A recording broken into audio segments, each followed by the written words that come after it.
दोस्तों आज के इस वीडियो में हम लाभ और हानि से संबंधित एक ऐसा मोस्ट इम्पोर्टेंट क्वेश्चन जो अधिकतर एग्जाम में आता रहता है को एक ऐसे तरीके से सोल्व करेंगे कि जिसके उपयोग से आप इस प्रश्न को कुछ ही सेकंड्स में सोल्व कर लोगे। तो प्रश्न क्या है हमारा कि एक वस्तु को 1920 रुपए में बेचने पर जेम्स द्वारा अर्जित प्रतिशत लाभ जो है उस वस्तु को 1500 रुपए में बेचने पर हुई प्रतिशत हानि के बराबर है। यदि वह 10% लाभ अर्जित करना चाहता है तो उसे उस वस्तु को किस विक्रय मूल्य पर बेचना चाहिए। तो दोस्तों पहले तो मैं आपको इस क्वेश्चन का मेथड समझाऊंगा, उसके बाद मैं आपको इस प्रश्न की ट्रिक बताऊंगा जिसके माध्यम से आप कुछ ही सेकंड्स में इस क्वेश्चन को सॉल्व कर सकते हो। और मैं आपको बता दूं ये जो मैं आपको एक एक टाइप करके पढ़ा रहा हूं इसलिए पढ़ा रहा हूं ताकि आपके सभी टाइप्स अच्छे से क्लियर हो जाए। तो आप हमसे जुड़ जाइए, कोई लॉन्ग मेथड से मैं क्वेश्चन नहीं कराऊंगा और एक एक चैप्टर के आपके इतने टाइप में आपको कराऊंगा कि शायद आपने इतने टाइप्स ना पढ़े हो। कोई चैप्टर में कंप्लीट ही पढ़ाऊंगा, अधूरा नहीं पढ़ाऊंगा।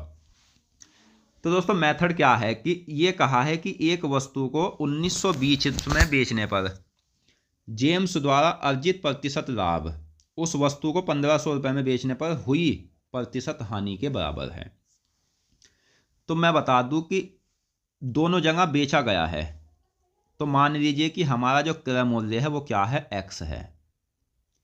ठीक है, अब लाभ जो होगा, लाभ क्या होता है, विक्रय माइनस क्रय। तो 1920 माइनस x ये आ गया लाभ। इसके बाद दोस्तों मैं आपको इस क्वेश्चन को ट्रिक से ही बताऊंगा। ट्रिक बहुत आसान ट्रिक है। अब आगे क्या कहा है कि उस वस्तु को 1500 रुपये बेचने पर हुई प्रतिशत हानि। तो हानि क्या होती है, क्रय यानी खरीद माइनस हानि, खरीद माइनस जो हानि होती है। दोस्तों हानि होती है खरीद माइनस विक्रय। तो हमारी खरीद क्या है, x, बेचा कितना का है, 1500 में। ठीक है, ये दोनों बराबर है। यहां तक आपको क्वेश्चन समझ आ गया होगा। अब हम क्या करेंगे, 1920 माइनस x। अब ये x प्लस का है, जब इधर आ जाएगा तो ये भी माइनस का हो जाएगा। ये 1500 ऐसे ही रख दो, माइनस का, तो ये हो जाएगा माइनस माइनस प्लस 2x बराबर। अब ये 1900 प्लस का है, जब ये इधर आ जाएगा तो ये भी माइनस का हो जाएगा। तो ये दोनों जुड़ जाएगा, फिर माइनस माइनस प्लस हो जाएगा। तो 0 2 9 और 5 14 का 4, 1 और 1 2 और 1 3, x बराबर 2 एकम 2, 2 सत्ते 14, 2 एकम 2, 1710 जो है ना वो हमारा क्रय मूल्य है। यहां तक आपको बात समझ आ गई होगी। अब इसमें क्या कहा है, यदि वह 10% लाभ अर्जित करना चाहता है तो क्रय सीपी तो हो गया 1710, विक्रय मूल्य एसपी पता नहीं है जो पूछा है, पी प्रतिशत यानी प्रॉफिट प्रतिशत जो है वो 10% है।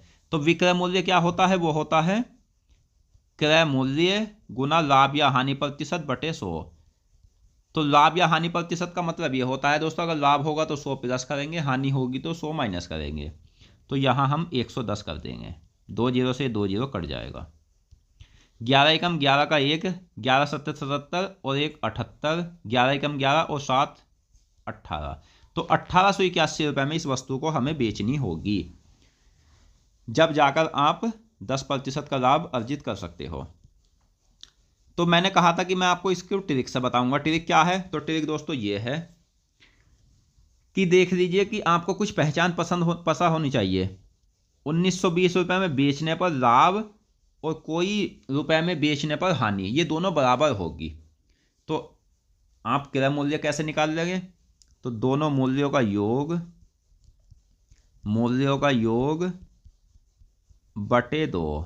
तो यहां आ जाएगा हमारा क्रय मूल्य। दोनों को जोड़ेंगे क्या आएगा, 0 2 9 और 5 14 का 4, 2 1 2 3, 3420 बटे 2। तो यह आ जाएगा 1710। अब क्या कहा है, 10% का लाभ अर्जित करने के लिए, तो 110 बटे 100, क्योंकि ये किराया आ गया तो दोनों की गुना करेंगे तो 1881 आ जाएगा। तो इस ट्रिक के माध्यम से आप इस क्वेश्चन को बहुत ही कम समय में सोल्व कर सकते हो। आशा करता हूँ क्वेश्चन आपको अच्छे से समझ आ गया होगा। तो मिलते हैं नेक्स्ट वीडियो में, धन्यवाद।